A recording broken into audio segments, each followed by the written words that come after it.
Guys வணக்கம். கடல்லேருந்து வெளியாகிட்டேன், அப்படியே நடந்து வந்தேன். இந்த சின்ன சின்ன ஸ்டால் கடைங்க வச்சுருக்காங்க. கூல்ட்ரிங்க்ஸ்லேருந்து எல்லாமே இருக்குது. மைலோ, தேங்காய் தண்ணி, எலுமிச்சக்காய் தண்ணி, இதெல்லாமே நிறையா இருக்குது. ஜூஸ்லாம் நிறையா இருக்குது. அப்புறம் இந்த ஃபிஷ் கேக் சம்மந்தப்பட்டதெல்லாம் நிறையா இருக்குது. ஃபிஷ் போல்லாம் நிறையா இருக்குது. அப்புறம் நான் நின்று பார்த்தேன், சரி என்ன வாங்கலான்னு. நமக்கு ஐஸ்லாம் ஒத்து வராது. சரி பார்த்தேன், ஒரு நாசிலுமா பாலமாட்டையில் மடிக்கி வச்சுருந்தான். அது இங்கேனால கொஞ்சம் 50 காசு கூடையான். சரி 2 வெள்ளின்னு சொன்னான். சரின்னு ஒன்று வாங்கிக்கிட்டேன்.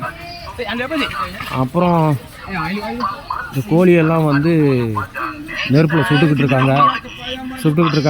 சோளம் இருக்குது,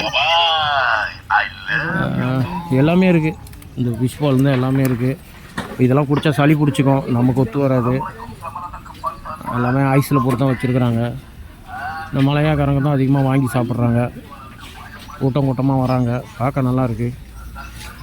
சில பேர்த்துக்கு ஒத்துக்காது. இந்த ஃபிஷ் பால் இதெல்லாம் வந்து நிறையா இருக்குது. அந்த ஹொட்டாக்கு எல்லாம் தொட்டு சாப்பிட்றது, சாஸில் தொட்டு சாப்பிட்றது. ஓகே காய்ஸ், ரொம்ப நன்றி. இந்த பிள்ளைங்கள்லாம் கடலில் குளிக்கிறதுக்கு அந்த பிளாஸ்டிக் மாரி உடம்புல போட்டு குளிக்கிறதெல்லாம் வச்சுருக்காங்க. பந்தெல்லாம் இருக்குது.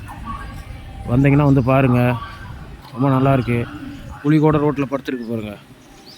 கிட்ட போல் கடிச்சிருச்சுன்னா என்ன பண்ணுறதுன்னு தான் 10 அடி தள்ளி நிற்கிறேன்.